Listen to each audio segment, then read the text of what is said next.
Our national debt right now stands at more than $14 trillion. But the Obama administration wants to keep borrowing. Today on Capitol Hill, a vote on whether or not to raise the debt limit in the House, which Republicans say they won't agree to without major spending cuts. It is with us right now is Congressman Jason Chaffetz. He's his idea to schedule that vote today, and Congressman Cantor's making it happen. Why do this now, Congressman? Well, I think it's important. President Obama, Secretary Geithner, Harry Reid, House Democrats have all said, let's have a clean vote on the debt ceiling. Great, let's have that clean vote, because I think what we're going to find is that there is broad bipartisan support for not raising the debt ceiling without major systemic changes. So in part, it's calling their bluff and saying, okay, let's vote on it that way, because there are those of us that believe we have to make changes, but they have to be tied to major cuts. Here's what one of your colleagues, Representative Welch, said out of Vermont. He's a Democrat. He says, I'll support it, but it's transparently a political maneuver. What Cantor's maneuver is about is playing politics with the debt limit. Are you kind of saying, well?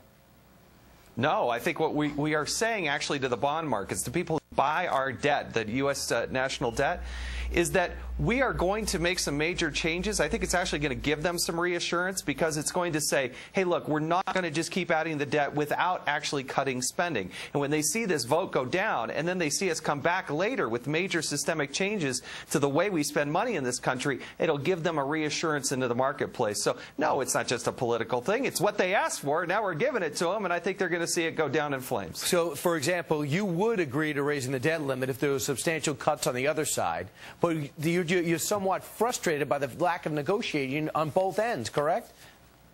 Well, yeah, there haven't been many discussions. What we ought to be talking about is a balanced budget amendment, because a lot of people, and myself included, believe that the Congress has no ability, no desire over the long course of time to actually make cuts and live within its means. So balanced budget amendment, adoption of the Republican budget would be a good start. There are other things we can do, but without making those changes, why should we just keep adding to the nation's credit card? We can't keep doing that. Here's Senator Mitch McConnell Sunday over the weekend on what this would mean. We're going to discuss what ought to be done. I can assure you, David, that to get my vote to raise the debt ceiling, for whatever that's worth, my one vote, Medicare will be a part of it. So there you go. That's something that has to be brought along. For you too, Congressman? Well, Medicare? I think until you tackle entitlement reform, then you're not actually going to seriously curb back what we need to curb back. So, yes, we need to be talking about that. We ought to be talking about Social Security reform. We ought to talk about a lot of different things. And I think we are hopefully showing the American people that, at least on the House Republican side, we have the courage to actually talk about entitlement reform. And, Congressman, do you get the sense that the president's more willing to talk than the Democratic-led Senate is?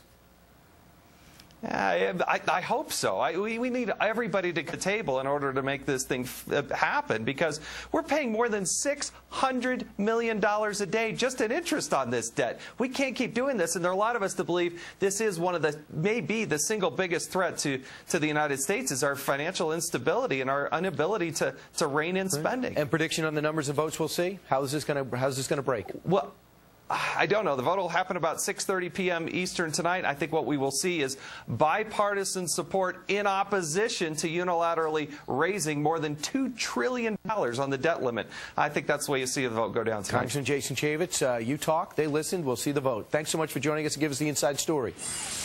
Thanks, Brian. All right, straight ahead now.